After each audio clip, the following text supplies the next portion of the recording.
नहीं, बहुत अवेयर हैं लोग। और ऐसा नहीं है, कुछ लोग जो नहीं हैं उनको हम फर्दर और अवेयर करते हैं, उनके घर जाते हैं और हमारी पूरी टीम है जो उन्हें अवेयर करती है। ऐसी बात कम से कम चंडीगढ़ के रिस्पेक्ट में नहीं है। और यही कारण है कि हम अच्छे खासे घरों के ऊपर आपको यहाँ पे सोलर नज़र आता है। और गृहा की ये जो रीजनल कन्क्लेव है, इसमें हम भी इंटरेस्टेड हैं क्योंकि इससे हमारी थर्ड पार्टी रेटिंग मिलती है। तो सिर्फ हम ही ना कहें, कोई बाहर से आके भी ये कहे कि हाँ चंडीगढ़ ने बहुत अच्छा किया है और आपकी परफॉर्मेंस अच्छी है, तो ये हमें भी अच्छा लगेगा।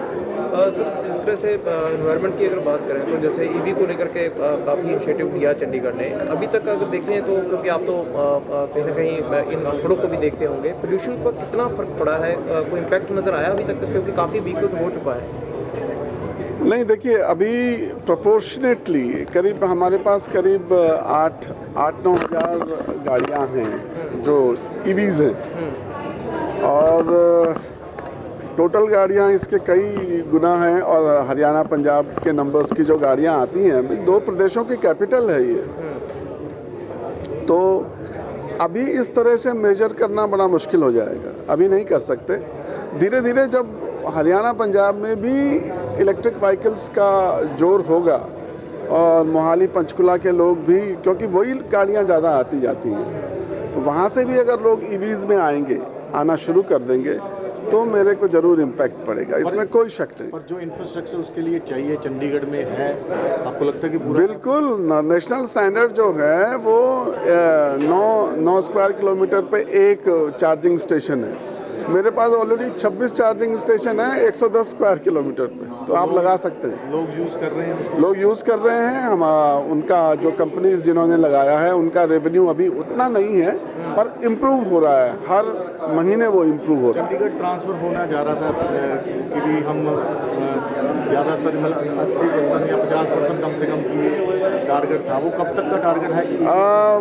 वो टारगेट फ़िलहाल अचीवेबल नहीं था, क्योंकि ये कहना कि आप ईवी खरीदो या ना खरीदो ये हमारे पास नहीं होना चाहिए, वो सरकार के पास नहीं होना चाहिए।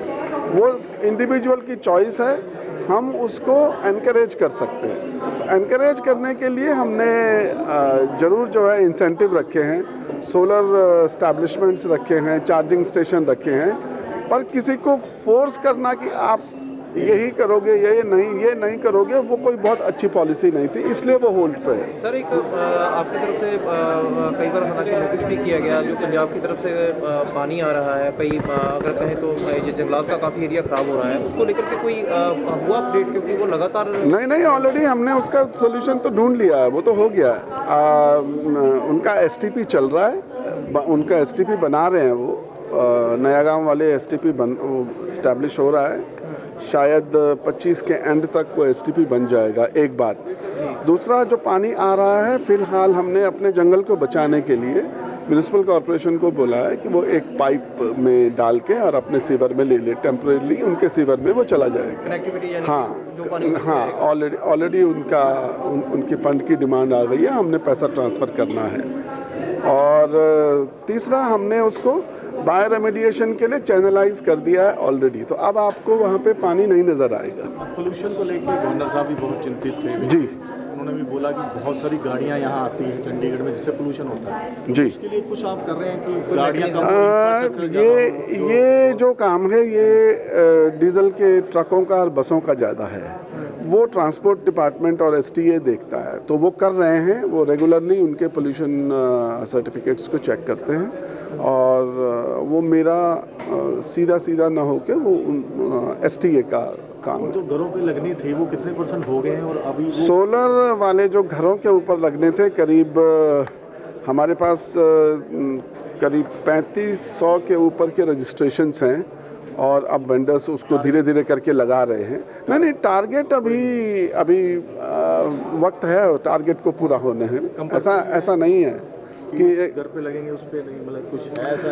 250 वाले पे अभी हम नहीं गए हैं, 250 गज वाले पे, अभी जब हमारे पास 500 गज वाले ही घर बाकी हैं लगाने के लिए, तो फिर 250 गज वाले जाने पे ज़रूरत नहीं है। पर हम हाउसिंग सोसाइटीज़ पे ज़रूर परसुएट करेंगे। एक बार हमारी रेस्को वाली गाइडलाइंस पे क्लैरिफिकेशन अगर आ जाता है MNRE का, जिसकी अब उम्मीद है, उस पर डिस्कशंस वगैरह हो गए हैं, सब जो हमको बात करनी थी वो हो गई है। तो उसके बाद अगर वो क्लैरिफिकेशन दे देते हैं तो फिर हम रेस्को को भी बड़े स्तर पे लेंगे, और उसमें जो सदर्न सेक्टर की जो कॉलोनीज़ हैं जिनमें छत कॉमन है, तो वो वाले लोग कम्युनिटी जो उनका जो कलेक्टिव खर्चा है बिजली का, उसको सोलर पे ले लेंगे। सर एक तो उनके लिए फ़ायदा हो जाएगा। सर एक जो काफ़ी सोशल मीडिया पे वायरल होता है कंटेंट की, जो ट्रांसपोर्ट लाइट पे टावर लगाया गया था पोल्यूशन कम करने के लिए, उसके कोई नतीजे बेहतर हैं या नहीं? उसका नतीजा मैं बहुत बार बोल चुका हूँ, उसका कोई नतीजा नहीं है। उसने जो रिज़ल्ट, वो एक एक्सपेरिमेंट था। देखिए, वो एक्सपेरिमेंट हमने अपनी स्टडीज़ में ये पाया है कि वो बहुत सक्सेसफुल नहीं रहा। फिर अभी सर वो तो चला रहे हैं? वो चलता है, ऐसी बात नहीं है, पर दिल्ली ने उसे ऑलरेडी बंद कर दिया है। और अभी हमारा तो CPCC ने वो डिसीजन नहीं लिया है कि उसको बंद किया जाए, तो बंद तो नहीं है। वो जितना काम कर रहा है उतना सफिशिएंट नहीं है। It's not value for money, सीधी बात। जो चंडीगढ़ लुधियाना से ज़्यादा पोल्यूटेड हो जाता है कई बार, क्या कारण है सर? उसका कारण तो मेनली देखिए चंडीगढ़ की लोकेशन है। ठीक है, चंडीगढ़ शिवालिक के फुटहिल्स पे है। एक बार ठंडा हो जाता है ज़्यादा और हवा नहीं चलती। जब भी टेम्परेचर डिप होगा और हवा नहीं चलेगी, तो ये जहाँ जो भी चीज़ हम प्रोड्यूस कर रहे हैं, इतनी गाड़ियाँ चल रही हैं, गाड़ियाँ तो किसी दिन कम नहीं होती, सर्दी गर्मी बरसात। तो जो गाड़ियाँ जो धुआं निकाल रही हैं वो डिस्पर्स नहीं होता, तो फिर ठीक है सर, थैंक यू। सुप्रभात चंडीगढ़। आज हम धन्यवादित हैं गृह काउंसिल के कि उन्होंने ग्रीन फिंच रियल एस्टेट को ये अपॉर्चुनिटी दी कि वो आज रीजनल कॉन्क्लेव चंडीगढ़ ताज होटल में कंडक्ट करा पा रहा है। दोनों का मकसद गृह जो ग्रीन बिल्डिंग सर्टिफिकेशन में काम करती है, सस्टेनेबिलिटी में काम करती है, डिकार्बनाइजेशन के लिए काम करती है, ऐसी ग्रीन फिंच भी कमिटेड है कि वो भी उनके सहयोग से, उनके सर्टिफिकेशन के सहयोग से, उनकी नॉलेज के सपोर्ट से पूरे हिंदुस्तान में, पूरे नेशनल में ग्रीन का काम करना चाहती है। उसके लिए उसने गृह के साथ MOU भी साइन किया है, जिसमें हम नॉलेज पार्टनर भी हैं, उनके बिजनेस कैडर भी करेंगे और हाउसेस को हम ग्रीन में कन्वर्ट भी करेंगे।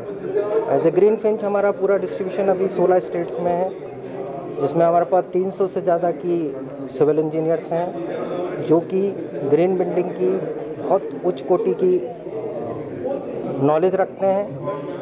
सब मिलके, सबका हमारा उद्देश्य है कि हमारे प्रधानमंत्री जी का जो विज़न है, मिशन है कि 2070 तक हमारा देश जीरो कार्बन होना चाहिए, उसकी तरफ हम सब मिलके काम कर रहे हैं।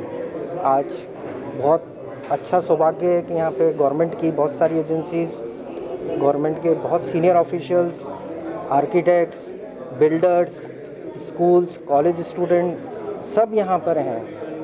तो सबको ये मैसेज है कि हम सब मिलके आइए ग्रीन की तरफ काम करें, एनर्जी को कमी के लिए रिडक्शन की तरफ काम करें, वाटर की सेविंग की तरफ काम करें, एम्बर्डेड एनर्जी के कमी की तरफ काम करें। धन्यवाद सर। एक देखिए, गृह काउंसिल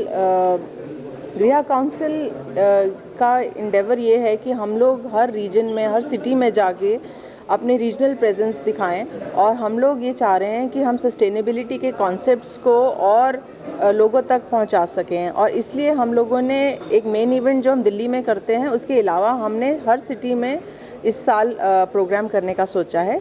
इसी कॉन्टेक्स्ट में हम लोगों ने ये थीम रखा है, accelerating, as you can see, accelerating climate action in the built environment. So हम इस कॉज को, हम बिल्ट एनवायरनमेंट में जो काम हो रहा है उसको पुश करना चाहते हैं और ज़्यादा काम इस एरिया में करना चाहते हैं, ताकि और लोगों के अंदर जागरूकता पैदा हो और लोग सस्टेनेबिलिटी के कॉन्सेप्ट्स को अपनी बिल्डिंग्स के अंदर अडॉप्ट कर सकें। जी मैम, जैसे ये ग्रीन सिटी भी चंडीगढ़ को कहा जाता है और नॉर्थ इंडिया का सबसे बेहतर जी, तो यहाँ पर पोल्यूशन की समस्या लगातार बढ़ती जा रही है, 2 राज्यों की राजधानी भी है, तो यहाँ पर क्या करना है? देखिए बहुत सारे फैक्टर्स होते हैं जिसकी वजह से पोल्यूशन फैक्टर्स बढ़ते हैं। सो कंस्ट्रक्शन को वन ऑफ द एरियाज़ माना जाता है जिसकी वजह से कंस्ट्रक्शन जो कंस्ट्रक्शन एक्टिविटीज़ होती हैं जिसकी वजह से पोल्यूशन लेवल्स बढ़ते हैं। सो सबसे इम्पॉर्टेंट ये रहता है कि जब हम सस्टेनेबल प्रैक्टिसेस की बात करते हैं उसमें सबसे इम्पॉर्टेंट है कंस्ट्रक्शन साइट्स को हम कैसे मैनेज करें।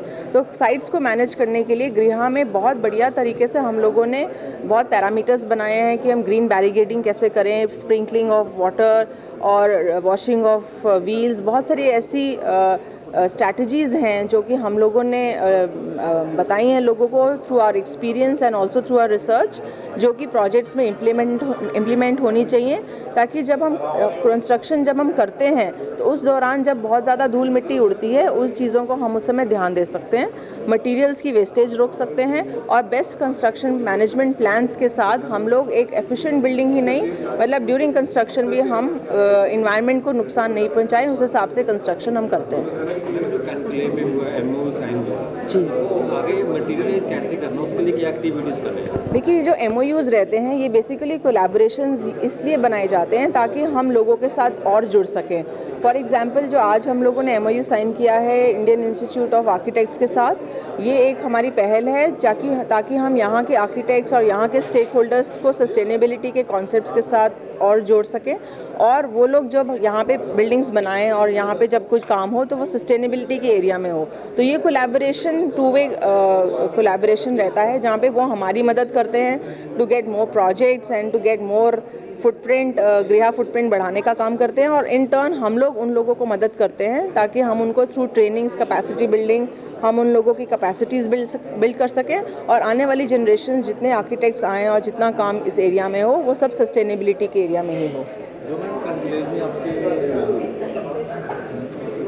डिसीजन होते हैं जी मीटिंग सैलरी होता है कि कितना इसका इम्प्लीमेंटेशन हो गया क्या? जी देखिए हमारी कोशिश ये रहती है कि हर इवेंट के बाद हम लोग एक रिपोर्ट क्रिएट करते हैं, तो हम हर डिपार्टमेंट जिसके साथ हम लोग एसोसिएट हुए, जैसे आज हम लोग गवर्नमेंट ऑफ पंजाब, हरियाणा, चंडीगढ़ को ये सब जितना भी आज की डेलिब्रेशंस रहेंगी, जितना भी हम लोग आज डिस्कशंस करेंगे, ये सारी जितनी रिपोर्ट्स हैं वो सब डिपार्टमेंट्स में प्रेजेंट होंगी। हमारी उसमें फाइंडिंग्स क्या रही, हमारे सजेशंस क्या रहे और हम किस तरीके से चाहेंगे कि पॉलिसीज़ और रिफ़ाइन हो, हम उस तरीके से वो रिपोर्ट्स को प्रेजेंट करते हैं और उस रिपोर्ट्स के बेस के ऊपर वो लोग एक बेटर डिसीजन ले पाते हैं और उन पॉलिसीज़ को मॉडिफाई कर पाते हैं और जो आने वाले सस्टेनेबिलिटी मेजर्स आने वाले टाइम में जितना काम इस एरिया में होगा वो पॉलिसी के थ्रू और रेगुलेशंस के थ्रू उनको वो पुश कर पाते हैं।